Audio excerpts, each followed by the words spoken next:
Selamat siang, Bu Sabrina. Saya Gita Sabrina dan Novelo Shantanu akan mempresentasikan tentang consumer learning. Jadi, consumer learning sendiri itu uh, proses individu untuk memperoleh pengetahuan dan pengalaman dalam hal pembelian dan konsumsi yang diterapkan pada perilaku di masa depan. Dan consumer learning itu sangat penting bagi marketer karena marketer itu harus memberikan pembelajaran kepada konsumennya di mana konsumen itu bisa membeli produk kami, terus bagaimana mereka juga mempergunakan produk tersebutnya, terus di lain pihak juga marketer juga harus belajar kenapa kalau konsumen itu tidak mau mempergunakan produk kami. Lalu ada 4 unsur di dalamnya, yaitu ada motivation, ada cues, ada response, dan reinforcement. Nah, motivasi itu sendiri ada daya dorong dari dalam diri konsumennya yang muncul karena adanya kebutuhan.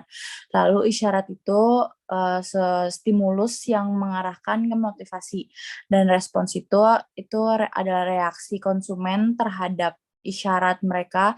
Lalu pendorong itu sesuatu yang meningkatkan kecenderungan konsumen untuk berperilaku pada masa mendatang karena adanya isyarat atau stimulus itu. Lalu selanjutnya ada teori-teori dalam consumer learning. Dalam consumer learning ini terdapat dua teori, yaitu behavioral learning dan cognitive learning. Yang pertama, behavioral learning, yaitu teori ini merupakan teori yang berdasarkan pada premis bahwa berlangsungnya suatu pembelajaran sebagai hasil dari respon yang dapat diamati terhadap stimulus eksternal. Lalu di behavioral learning ini terdapat dua bentuk, yaitu classical conditioning dan instrumental conditioning atau operant conditioning. Lalu yang kedua, classical conditioning, yaitu apabila suatu stimulus dipasangkan dengan stimulus lain yang dapat memunculkan respons yang dapat berfungsi untuk menghasilkan sebuah respon yang sama jika digunakan sendiri.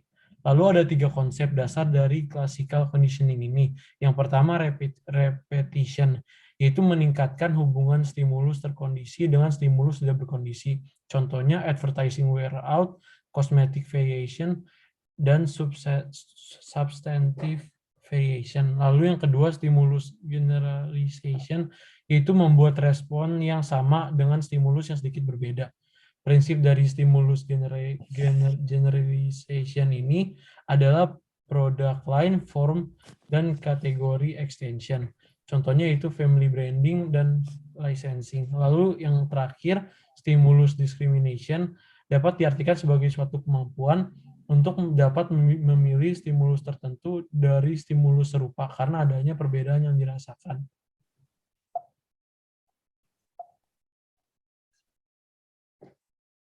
Lalu instrumen conditioning itu sebuah teori pengkondisian instrumental yang mengatakan bahwa pembelajaran itu terjadi melalui metode trial and error. Terus dalam pengkondisian instrumental, stimulus yang menghasilkan respon itu paling memuaskan adalah yaitu yang dipelajari. Misalnya konsumen itu cenderung hanya berlangganan pada toko yang menyediakan pakaian yang sesuai dengan kebutuhan mereka. Terus teori ini juga mengatakan bahwa konsumen itu belajar melalui proses trial dan error mereka, di mana beberapa perilaku pembelian menghasilkan hasil yang lebih baik daripada perilaku pembelian yang lainnya. Selanjutnya, reinforcement of behavior. Terdapat 2 jenis penguatan atau reward yang dapat mempengaruhi kemungkinan respon akan terulang, yaitu positive reinforcement dan negative reinforcement. Positive reinforcement ini terdiri dari peristiwa yang memperkuat kemungkinan adanya respon yang spesifik. Lalu negative reinforcement ini berarti hasil yang kurang menyenangkan atau negatif yang juga berguna untuk dapat mendorong suatu perilaku tertentu.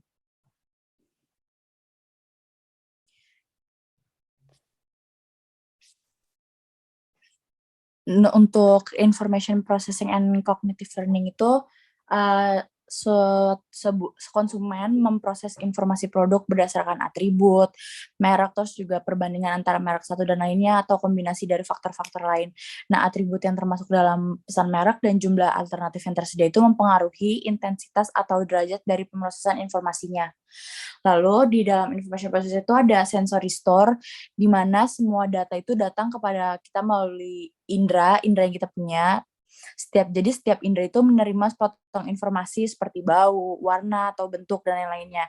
Dan itu dikirimkan ke otak, di mana persepsi instan disinkronkan, terus dianggap sebagai satu gambar tunggal dalam satu momen waktu saja. Terus ada short term store, itu di jangka pendek, di mana informasi diproses dalam waktu yang singkat. Terus ada long term, itu yang menyimpan informasi untuk jangka waktu yang relatif lebih lama.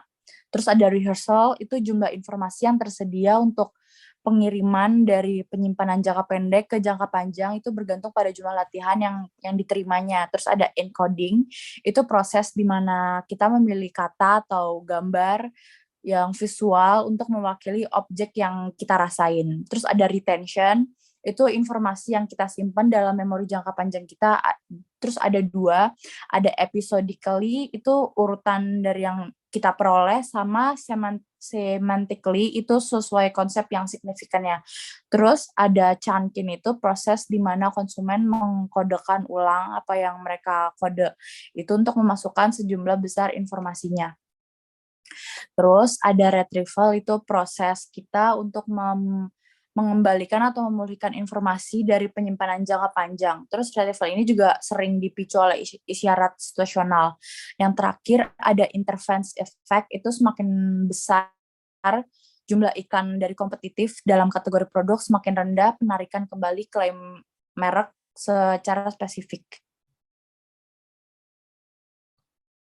Selanjutnya ada theoretical models of cognitive learning. Pada perilaku pembelian ini diterapkan 3 tahap, yaitu tahap yang pertama tahap kognitif, yaitu pengetahuan dan keyakinan orang tentang sebuah produk.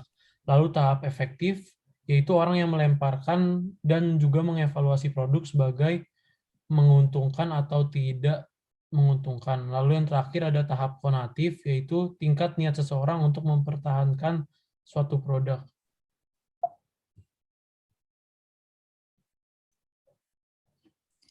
Untuk involvement itu suatu pendekatan yang paling masuk akal untuk mengukur keterlibatan itu adalah dengan menggunakan survei yang kita kelola sendiri yang menilai kognisi atau perilaku konsumen itu mengenai ke kategori produk atau dari produk tertentu. Terus strategi terbaik untuk meningkatkan relevansi pribadi produk ke konsumen itu sama dengan inti pemasaran produk modern itu sendiri, yaitu seperti memberikan manfaat yang penting dan relevan bagi pelanggan, terus ada meningkatkan produk dan menambah manfaat seiring persaingan meningkat, terus ada juga kita bisa fokus pada penempatan obligasi dan hubungan dengan pelanggan, nggak hanya terlibat dalam transaksi saja.